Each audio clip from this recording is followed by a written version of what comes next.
تو یہ سورہ طور میں اللہ تبارک و تعالیٰ نے پہلے قیامت کا ایک نقشہ کھینچا ہے اور اس کے بعد جہنمیوں کا تذکرہ فرمایا، تو ہم دونوں کو شامل کرتے ہیں۔ اللہ تعالیٰ فرماتا ہے وَطُور، طور کی قسم، ابھی طور سے مراد طور پہاڑ ہے، طور پہاڑ کی قسم، وَكِتَابٍ مَسْطُور، اور اس نامہ اعمال کی فی رقم منشور، جو کھلے دفتر میں یا رجسٹر میں لکھا ہے۔ اب یا تو یہاں نامہ اعمال مراد ہے، یا توریت مراد ہے، یا لوح محفوظ پہ موجود قرآن مراد ہے، کئی اس میں اکابرین کے اقوال ہیں۔ تو اس کتاب کی قسم جو کھلے دفتر میں لکھی ہے، والبیت المعمور، اور بیت معمور کی قسم۔ یہ جیسے ہمارا کعبۃ اللہ ہے، ایسے ہی بالکل اس کی سیدھ میں اگر چلے جائیں تو 7ویں آسمان پر ایک عمارت ہے کعبۃ اللہ کی ہی مثل، جس کو بیت معمور کہتے ہیں، اور کہا جاتا ہے کہ یہ آسمان والوں کا قبلہ ہے، اور وہاں ہر وقت 70,000 فرشتے عبادت کرتے ہیں، طواف وغیرہ کرتے ہیں، اور جو ایک مرتبہ وہاں پہنچ جائے اور پھر ہٹتا ہے تو دوبارہ اس کی کبھی ڈیوٹی نہیں آتی۔ اس سے پتہ چلتا ہے کہ فرشتوں کو اللہ تعالیٰ نے بہت ہی بڑی کثیر تعداد میں پیدا کیا ہے، جس کا شمار کرنا یہ انسان کے بس کی بات نہیں۔ والسقف المرفوع، اور بلند چھت کی قسم، یعنی آسمان کی جتنی عظیم چیزیں ہیں اللہ تعالیٰ ان کی قسم ذکر فرما رہا ہے۔ والبحر المسجور، اور سلگائے ہوئے سمندر کی قسم، یعنی ایسا سمندر جو ابل رہا ہو اور اس میں سے دھواں نکل رہا ہو۔ تو یہ بروز قیامت ایسا ہی ہوگا، کیونکہ سیارے ٹکرائیں گے آپس میں اور پاش ہو جائیں گے، جو چیزیں سمندر میں گریں گی جلتی ہوئی آئیں گی اور سمندر میں گریں گی، تو لازم بات ہے کہ سمندر کا پانی انتہائی گرم ہو جائے گا، اور اس میں سے پھر وہ بھاپیں اور آگ نکل رہی ہوں گی۔ اِنَّ عَذَابَ رَبِّكَ لَوَاقِعٌ، ان تمام چیزوں کی قسم یاد کرنے کے بعد پھر اللہ تعالیٰ نے ارشاد فرمایا کہ بے شک تیرے رب کا عذاب ضرور واقع ہونا ہے، اس وہ ضرور وقوع پذیر ہوگا، یعنی قیامت بھی آئے گی، اور اللہ تبارک و تعالیٰ کی بارگاہ میں حاضری کے بعد جو مجرمین ہوں گے وہ جہنم میں بھی جائیں گے۔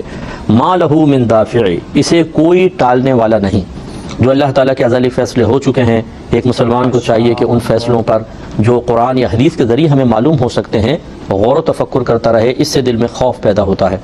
کیونکہ ہم یہ سمجھتے ہیں کہ یہ دنیا کی زندگی میں بس جیسے تیسے گزارا کر لو، بس یہ ختم ہوئی تو ختم ہو جائے گا، اس لیے ہم زیادہ سے زیادہ آرام آسائش جمع کرنا شروع کرتے ہیں اور اس میں مشغول ہو جاتے ہیں، تاکہ اس کے ایک ایک لمحے سے چاہے وقتی مزہ ہو وہ حاصل کر لیں، آخرت برباد ہو بعد میں دیکھی جائے گی۔ لیکن جو اللہ کے وعدے ہیں ان پر اگر ہم یقین رکھیں تو پتہ چلے گا کہ دنیا کی زندگی تو ایک ایسا جیسے پلک جھپکی ہو بس خالی، اور اس کے بعد پھر اصل چیز تو پھر شروع ہوگی۔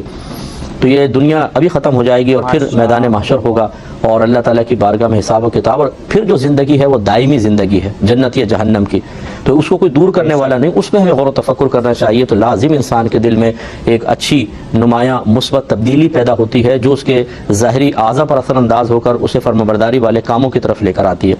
لیکن چونکہ ہم ان چیزوں پر غور و تفکر کرنے کے لیے بالکل تیار نہیں ہیں، دنیا کی محبت نے، دنیا کی مشغولیت نے ہمیں اپنے اندر ہمیں اپنی طرف کھینچ لیا ہے، اپنے اندر اتنا مشغول کر لیا ہے کہ ہمیں آخرت کے بارے میں سنجیدگی کے ساتھ سوچنے کا ٹائم ہی نہیں ملتا۔ صبح ہوتی ہے، اسی دنیا کی مشغولیت میں شام ہو جاتی ہے، بستر پہ ڈھیر ہو جاتے ہیں، پھر اگلے دن روبوٹ کی طرح اٹھ کر ہم ڈیوٹی شروع کر دیتے ہیں، اور پھر وہی ہوگا کہ سیٹھ جی کو فکر تھی 1 کے 10 کیجئے، موت آ پہنچی کہ صاحب جان واپس کیجئے، پھر ہم دنیا سے رخصت ہو جائیں گے۔ پھر وہاں اصل پتہ چلے گا جہاں وقت گزرے گا ہی نہیں، وہاں نہ دن ہے نہ رات ہے، سمجھ لیں وہاں 24 گھنٹے یا مہینہ یا سال، یہ وہاں پہ کوئی اس کی حیثیت نہیں ہے، وہ تو دائمی ایک زندگی شروع ہو جائے گی، اس کے لیے ہمیں تیاری کرنی چاہیے۔ پھر اللہ تعالیٰ ارشاد فرماتا ہے کہ یوم تمور السماء مورا، جس دن آسمان ہلنا ہلیں گے، یعنی زبردست قسم کے ہل رہے ہوں گے، یہ مراد ہے۔ وتسیر الجبال سیرا، اور پہاڑ چلنا چلیں گے، یعنی ایسا کہ دیکھنے والا ہوگا وہ چلنا، پہاڑ چلنے لگیں گے، یوں اڑیں گے ہواؤں کے اندر اور جا کے ایک دوسرے سے چیزیں ٹکرائیں گی اور پاش ہو جائیں گی۔ جب یہ قیامت قائم ہوگی پھر اللہ تعالیٰ فرماتا ہے فویل یومئذ للمکذبین، تو اس دن جھٹلانے والوں کی خرابی ہے، بربادی ہے، جنہوں نے رسولوں کو جھٹلایا، جنہوں نے اللہ کو جھٹلایا، جنہوں نے قرآن کو جھٹلایا، اس کی تکذیب کی۔ یہ ہم بارہا سمجھا چکے ہیں کہ تکذیب 2 طرح کی ہے، ایک تو قولی تکذیب ہے کہ میں نہیں مانتا ہوں قیامت ہے، معاذ اللہ کو کہتا ہے میں نہیں مانتا ہوں قرآن ہے، میں خدا کو نہیں مانتا ہوں، میں رسولوں کو نہیں مانتا ہوں، ایک یہ تکذیب ہوتی ہے۔ ایک یہ ہے کہ یہ زبانی تکذیب تو نہیں، اقرار کرتا ہے کہ ہاں یہ سب حق ہے، لیکن عمل سے تکذیب ایک طرح سے ثابت کرتا ہے کہ رب کو اپنا رب مانتا ہے لیکن کہنا نہیں مانتا، رسول کو رسول مانتا ہے لیکن ان کے احکام پر نہیں چلتا، قرآن کو ہدایت والی کتاب کہتا ہے لیکن ہدایت حاصل کرنے کے لیے تیار نہیں۔ تو یہ بھی ایک مکذب تو ہے اپنے عمل کے ذریعے، لیکن جو یہاں پہ مکذبین کا ذکر ہے وہ ہیں جو قولی انکار کے مرتکب ہوئے، چنانچہ اس میں کافر اور مشرکین، یا جو اہل کتاب جو ہمارے نبی کا انکار کر رہے ہیں، جو قرآن عظیم کا انکار کر رہے ہیں، چاہے دیگر نبیوں کو مانتے ہوں، چاہے اللہ کی توحید کا اقرار کرتے ہوں، وہ بھی اس میں شامل ہوں گے، کیونکہ اب معیار ہدایت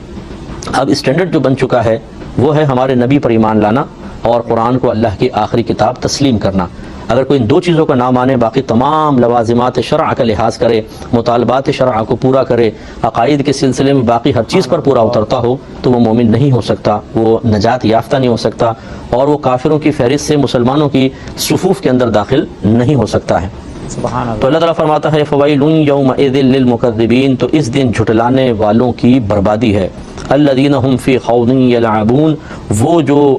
کھیل تماشوں میں مشغول ہیں، جو کہ مختلف مشغلوں کے اندر کھیل کود کر رہے ہیں، یہ تباہ ہوں گے، یعنی غفلت میں زندگی گزار رہے ہیں، جیسے کہ سرکار صلی اللہ علیہ وسلم کے دور کے کافر تھے کہ شرابیں پینا، عورتوں کے رقص و سرور کو دیکھنا اور اس میں مشغول تھے، اور کھانا پینا، دولت بڑھانا، بیویاں شادیاں کرنا، یہ ان کے محبوب مشغلے تھے۔ اور کبھی کسی قوم کے ساتھ جنگ ہو گئی تو سالہ ہر سال جنگوں کے اندر مصروف رہنا، لیکن جب نبی کریم صلی اللہ علیہ وسلم نے تبلیغ فرمائی تو ایمان نہ لانا، اسی کھیل کود کے اندر مصروف رہنا۔ تو اللہ تعالیٰ فرماتا ہے کہ مکذبین کون ہیں؟ جو اس طرح کے مشاغل میں کھیل کود رہے ہیں۔ یوم یدعون الی النار جہنم دعا، تو اللہ تعالیٰ فرماتا ہے کہ جس دن جہنم کی طرف دھکا دے کر دھکیلے جائیں گے، یعنی خوب زوردار طریقے سے ان کو دھکیلا جائے گا جہنم کی طرف۔ تو یوم یدعون الی نار جہنم دعا، اللہ تعالیٰ فرماتا ہے جس دن دھکیلے جائیں گے وہ جہنم کی آگ کی طرف خوب دھکیلنا۔ یہ دعا جو ہے اللہ تعالیٰ نے یہ مصدر کو ذکر فرمایا اور یہ تاکید کے لیے لایا گیا ہے، یعنی خوب زوردار ان کو دھکے دیے جائیں گے جہنم کی آگ کی طرف۔ هذه النار التي كنتم بها تكذبون، یہ جہنم کی آگ ہے کہ جس کو تم جھٹلاتے تھے، یعنی ان سے کہا جائے گا، فرشتے کہیں گے کہ دیکھو اب یہ سامنے تمہارے جہنم کی آگ موجود ہے، کتنا تمہیں ڈرایا گیا تھا، کتنا سمجھایا گیا تھا، کتنا نبیوں نے مختلف طریقوں سے اس کے بارے میں خبر دی تھی، لیکن تم بے یقینی کا شکار رہے، تم شک میں رہے، تم نے اپنی نادانی اور بدبختی کی وجہ سے مذاق کو بنیاد بناتے ہوئے نبیوں کی باتوں کو جھٹلایا، بلکہ دوسروں کے راستے روکے۔ تو آج دیکھو یہ سامنے تمہارے آگ موجود ہے۔ اور پھر جو یہ کہا کرتے تھے کہ نہیں یہ نبی کریم صلی اللہ علیہ وسلم تو معاذ اللہ ثم معاذ اللہ ساحر ہیں، جادوگر ہیں، یہ حقیقتاً نبی نہیں ہیں، ان سے خاص طور پہ کہا جائے گا کہ افسحر ھذا ام انتم لا تبصرون، تو کیا یہ جادو ہے یا تم نہیں دیکھ پا رہے ہو؟ یعنی اب بتاؤ کہ تم یہ کہتے تھے نبی جادو، تو کیا یہ جادو ہے؟ جادو تو ایسا ہوتا ہے کہ وہ نظر بندی کر دیتا ہے، اس کی فزیکلی طور پہ کوئی حیثیت نہیں ہوتی، کوئی چیز تمہیں نظر نہیں آتی، تو بتاؤ کہ کیا یہ جادو ہے یا تمہیں نظر نہیں آ رہا؟ تو کہیں یہ اپنی سی بات ہے، نظر آ رہا ہے، اور پھر جادو ہوتا تو یہ شعبدہ بازی ہوتی، اس کی حقیقت نہ ہوتی، تو حقیقت بھی ہے۔ اس کا مطلب یہ ہوا کہ تمہارا یہ کہنا کہ نبی کریم صلی اللہ علیہ وسلم یا دیگر انبیاء علیہم السلام غلط تھے اور جادوگر ہیں معاذ اللہ، یہ سب غلط ہے، یہ سارا حقیقت تھا۔ اصلوھا فاصبروا او لا تبصروا، اس میں جاؤ، اب چاہے تم صبر کرو یا نہ کرو، سواء علیکم، یہ تم پر بالکل برابر ہے۔